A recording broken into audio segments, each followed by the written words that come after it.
Chargers hosting the Vikings on Thursday Night Football. And this is an interesting situation in that you got two teams that came in with very high hopes. This looked like a major marquee matchup before the season started. I'd say it's a little less than that now.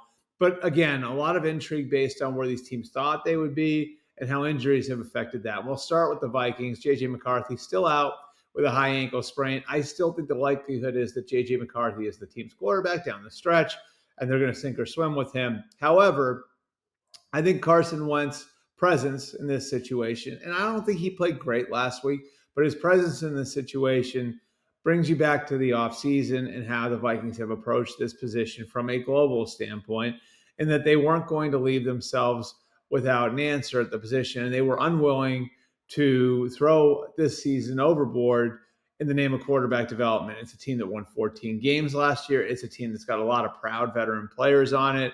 And so this was never going to be a season where you were going to say, okay, we'll see what happens. Sink or swim, we're with the young quarterback. In the offseason, of course, they telegraphed that and trying to bring back Sam Darnold. Then they make a substantial one-year offer to Daniel Jones to come back. Both those guys see better opportunities to become multi-year starters elsewhere, which is why they left. Sam Darnold going to Seattle, Daniel Jones going to Indianapolis. It seems like both those guys' decisions have worked out.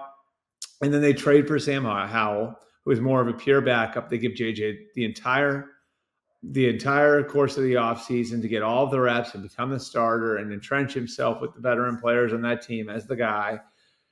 And then right before the season starts, they wind up making the move to get Carson Wentz, who's got a ton more starting experience than Howell. And now, after a few games, we're seeing where they're at. And the question is going to be, what's JJ's status when he gets back in the lineup? And can Carson Wentz make a bid for the job? And tonight would be a good opportunity to do that. He threw for over 300 yards on Sunday. I don't think he played great, though. So we'll see if it gets a little bit better today and what that means for J.J. McCarthy's status going forward. But certainly, a lot on the line for the Vikings tonight. And there's a lot on the line for the Chargers, too, who are trying to keep up with the Broncos and the Chiefs in the AFC West. The Broncos, of course, now 5-2. And the Chiefs are just 4-3, but the arrow is pointing straight up on the Chiefs.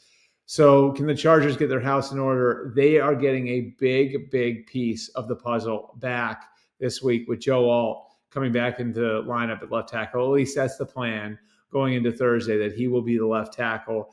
And that's huge for the Chargers. I felt all along that the losses of Alt a few weeks ago and Slater, obviously, in the summer, put the Chargers in a position where they were almost losing their identity. And it'd almost be like, if you want to come up with a comparison for it, going back to the Giants of 15 years ago, where if they were forced to play without Justin Tuck and Osi Umenyiora and Michael Strahan all at once, we'd be looking at a totally different team.